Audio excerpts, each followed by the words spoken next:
Alright, yan mga grasa, tapos na yung aming break time and continuous na ulit tayo sa ating mga gagawin, no? Ayan, si Tatay Chito, naghahalo ulit siya ng panibagong puro, no? Si Leo, ito, nagawa na ni Leo, ganda, oh. Ayan, tapos lalagyan na itong, ano, yung yaman na gold, no? Ayan. So, yan mga grasa. Hindi pa tapos si Leo dito, pero tingin ko naman matatapos niya ngayon yan, no? Para maging design. Again, mga agrasa, maraming salamat nga pala sa aking kapatid na maganda. Maganda at sexy, no? Kasi binigyan niya tayo ng donation. Binigyan na tayo ng paggawa ng tiles. Mura lang naman siya kasi maliit lang naman po yung tiles, no? Again, maraming salamat sa iyo, kapatid. And nga pala, nandito na si Pepe. Mamaya tanungin natin kung bakit siya na-kick out. Ayun na, si Pepe sa taas, oh. Yan. Hot day daw si Pepe ngayon. So, mamaya malalaman nyo na kung bakit siya na-kick out, kung anong dahilan, at kung bakit hindi siya nakakapag-live, no? Yo, mga grasa, magtatrabaho muna tayo ngayong araw na to. Alright, let's go! Yo! Boom! The king goes... Mga kagrasa, nandito kami sa taas ni Pepe. Dahil hahawanin namin to kasi baka tirahin na rin. Baka gawin namin ni Pepe yun.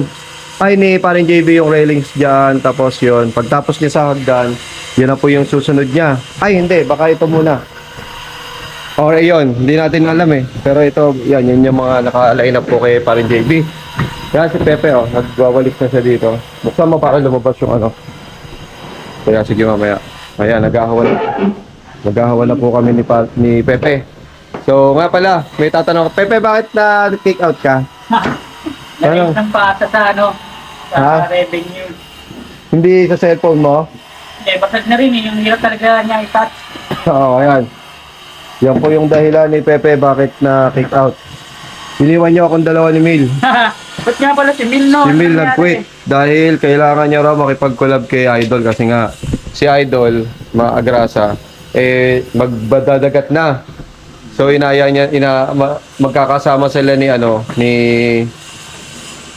Mil, ni paring Mil kasi magsasama sila dun sa pagdadagat. Hindi naman pwedeng makita si Idol sa vlog ni Mil kaya minabuti na lang ni paring Mil na mag-quit, no? Kasi talagang makikita yung mukha ni Idol dun sa video ni paring Mil, no? Kaya yun po yung dahilan ni paring Mil kung bakit siya nag-quit sa challenge na ito. Para sa kanya rin naman yan, para yung para mag-boost uli yung mag-boost yung kanyang sa social media, yung channel niya. At least makakakulab niya kasi bawal talaga mag-collab. Sa challenge na to bawal mag-collab eh. Bawal kami makipag-collab kay Kapanalig, kay Idol, yung mga sikat na. So, ayun, yun po yung dahilan ni paring Mil. Ngayon si Pepe, ang dahilan niya, sirado yung cellphone niya. Naintindihan naman. Hindi rin makapag-live si Pepe, no? Napaliwanag niya na rin naman kay Kevin. Napaliwanag. Siguro sa mga susunod na challenge, pagka okay na yung cellphone ni Pepe or pag may GoPro na siya, tsaka soon magagawa niya na lahat ng Marami tayo. magagawa niya na lahat ng dapat i-vlog, no? Pero soon pupunta yan ng Kalaka. Pupunta yan ng Kampanalig. Tatapusin lang talaga dito ngayon. Sabay-sabay na kami pupunta doon sa nila paring Jumong. Doon sa Kalaka. Tapos doon siya.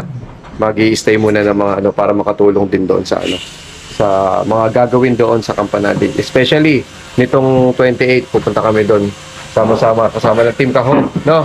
So ngayon mga kasa, samahan niyo muna kami. Maglilinis muna kami nitong maghahawa ng mga gamit. Alright?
So yan mga kagrasa, na tik-tik ko na to. Ayan, ito. Kasi para dumiretso nga naman siya. Oh. Ayan, para pagka nilagay dyan, nakadiretso siyang ganyan. Ayan, ipaplat kasi yan, lalagyan ng stopper dito. Yung pinupukpok sa loob para magpantay siyang ganyan. Ayan mga kagrasa. So yun, nakaka-accomplish tayo ng isa. Tapos, ito si Pepe.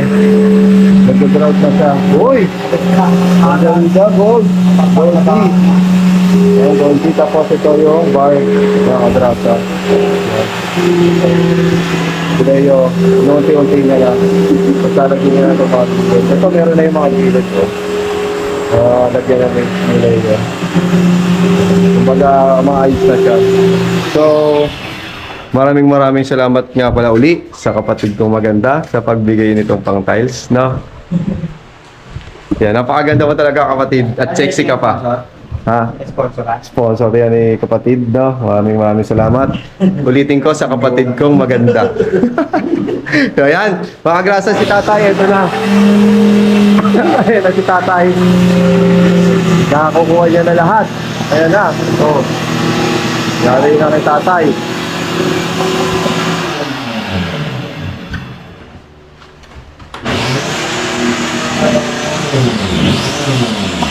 Yan.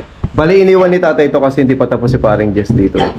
Maglalawit pa siya doon ng ng wire. Yung galing sa doon niya binaba sa may CR, no? Maglalawit daw siya doon, papunta dito. Ayan, tapos yun. Ayun, si paring JB, nagkakat na siya ng ng 3/4 plywood para dito naman siya ilalagay sa step. Oh, nakukumpleto na ni paring JB yung step natin, oh. Uy, isa na lang, pre! Isa na lang, oh. Kumpleto ng step natin. So, hindi na nakakatakot umakyat. Hindi mo na meron na siyang tapakan. Tapos itong landing, lalagyan na lang ni paring JB. Ito raw, railings, sabi ni paring JB. Pag ganun, tapos pag ganun. Parang ibon.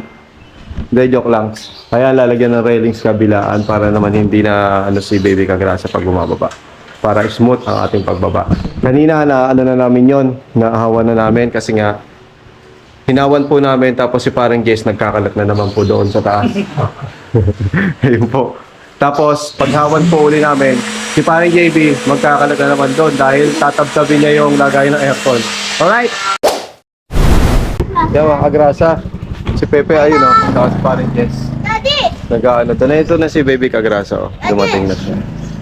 Meron siyang very good star. Tsaka meron siyang bulaklak. Dinrawing niya raw. Ayun na yung dalawa. Dito nila dinadaan yung wire. Sa labas. Dapat naka-cable pa yan. Para hindi mabasa ng tubig. So yan mga Kagrasa. Ito yung connection ko. Hindi pa siya napapalitan ng ng yung kulay orange na na wire. Yung mga ganito. Sabi daw kasi ng Meralco papalitan yan eh. Pero sana mapalitan Ayun na, si tatay. Dito na siya. Na-finish niya na to.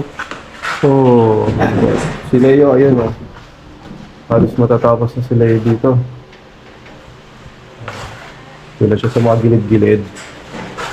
Ganda na ng lababo, no? Ganda na ng lababo, masarap na hugas ng mga pinggan. Ay, maglaba. Lalaban tayo. Ay, tatay Chito. Paring JB. Ito nga pala, nagawa na rin ni Paring JB. Meron na to, nasa taas lang yung landing. Yung ganito. Ayan. Meron na isang step na naiwan. Yun na lang. Tapos ayun na. Kompleto na siya. So, yung mamaya-maya mga Kagrasa, mag-break time na kami. Kita-kits tayo pagka-break time. Okay mga Kagrasa, update ulit tayo. Ayan, ayos na ni Leo yung lababo. Ay, pinabitan na pala ni parang JB ng ang ganda. Oh. May tubig na pre. Galing. Dihila. Dihila siya Ayan mga Kagrasa ayan, ganda. So, ayan. Ayos na ang lababo. Ayan, dito natin makikita yan sa labas. Pagka na fully finished na ni Leo. Si parang JB yung nag-ayos ng ang gripo. Ito yung ito yung ating bar bang tawagin. Hinuman talaga. Hindi, patungan lang ng mga yan. Ibang gamit. Nandyan. May alisod ka dyan. Kita ka dito. Yan, balikan yung yung patungan ng mga ibang gamit. Kung ano man pwedeng ilagay. Yan. Tapos yun, yung may na siya. May gripo. Ang ganda ng gripo mo, Mi. Ang ganda ng gripo. Aesthetic. Yan. So yung mga Kagrasa, ito po yung update. Si Tatay Chito, ayan na rin siya. Nandito na siya banda. Bali, kukulangin pala yung aming semento. Kukulangin na yung aming semento. Bukas kailangan ng bumili ng semento. Ito yung natitira na lang. So, kalahat.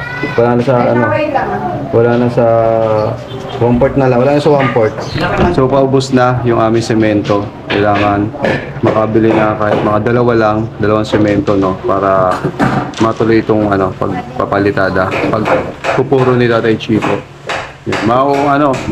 Patatapos ito ni Tatay Chito, ang galing. Yan, madidiretso na. Nandito na si Tatay Chito, Mamaya tataas na si Tatay Chito. Mapapatag na ni Tatay Chito yan. Nalos na wala, natanggal niya na yung mga kulay blue. Si parang Jess, ito, naanuhan niya na rin, nalinyahan na. Ito pa yung nakalawit. Meron pang nakalawit siyang dalawa. Hindi ko alam kung saan niya nilalagay, pero meron na siyang tatlong linya na nakashoot doon. Bali yung linya na aircon, na isara na kasi siya mga Kagrasa.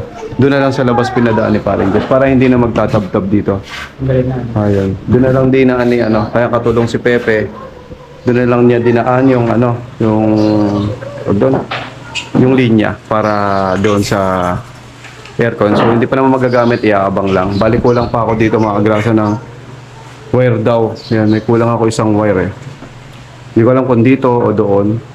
Tsaka dito sa sa lababo. Pero maikli na lang siya. Dito hindi pa nalalagyan kasi papalitadahan pa ni Tatay Chito dito. Ayan, dinagdag ko na rin siya. Tapos tsaka ito, kung makikita nyo kanina, inano ko na siya.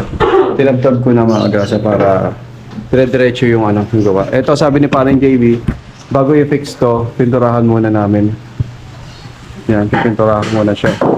Kasi ang ginamit na lang dahil naubusan kami, yung bigay ni Dada, naalala niyo po, yung bigay ni Dada na si Parling sa akin, kinuha namin ni Pepe dun sa bahay nila ng mga bakal na ganyan. So yan na lang, makukuha naman po daw po siya ng pintura. Gaganda yan pag napinturahan. Eh, hindi ko alam kung kailan makapipinturahan, baka bukas or sa ibang araw mapipinturahan yan. Dire-diretso pag pintura, pwede ko na siyang unti-untiin. So yung mga grasa, yun po yung update niyan. Kaya mga grasa, nagawa na lang linya ni Parang Jess itong ano, itong sa may bandang kitchen, kitchen. Tapos ito, sa may ref daw. Ayan, nag-charge na si Mrs. Cagrasa. Meron na rin, paakyat ng linya doon papunta doon sa taas. Tapos, ayun pa yung mga duktungan, mga abang. Yan. Ang wala na lang tayo, mga grasa, is yung dito daw sa washing machine. Ayan. Pero pwede naman yung mag-extension na lang muna kami. Kung aabot daw yung wire, mukhang hindi aabot yung wire. Abot. Ayun pala, may binabaklas si Pepe.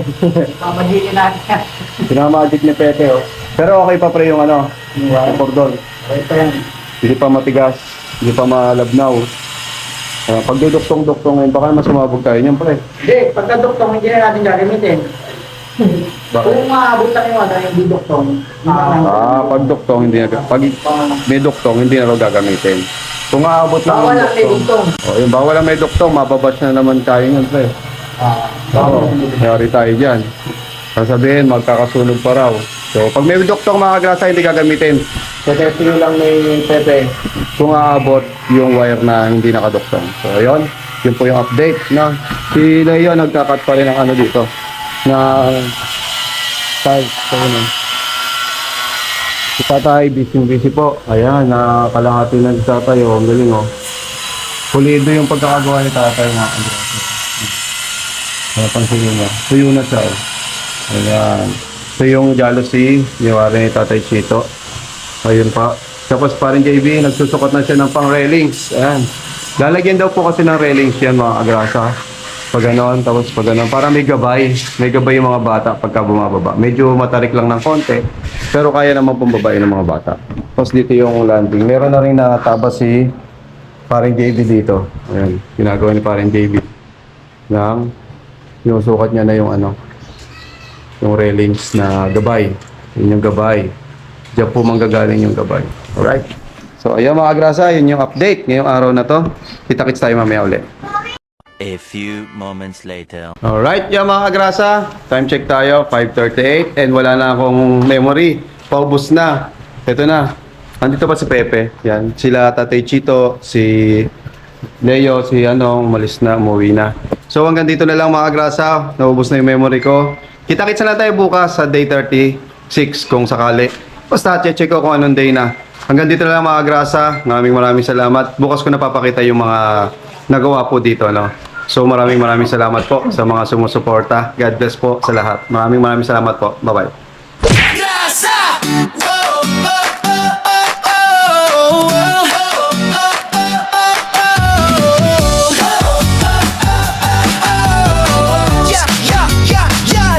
Sa gilid ng kalsada, may makinang dumadaan. Si Cagrasa sa pasada, nakangiti kahit saan. Helmet niya'y kasama sa init man o ulan. Motor ang kapartner sa sipag na walang hanggan. Pagdating ng gabi, iba naman ang galawan. Styro letters ginagawa para sa okasyon o handaan. Kahit pagod sa biyahe, tuloy lang sa laban. Ganito si tatay, masipag, walang iwanan.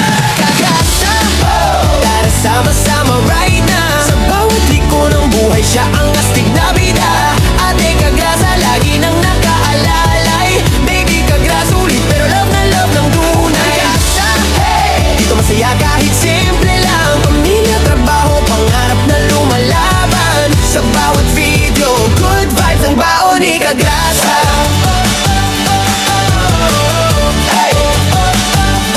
Minsan nasa live stream, minsan trip na biglaan. Bulla fight kasama fam, tawan ng walang hanggan. Kwento niya'y natural, parang tropang magkwentuhan. Kaya pag nanood ka, hirap nang bitawan. Walang arte-arte, diretso lang ang arangkada. Ganyan ang formang Cagrasa, totoo walang preno sa saya.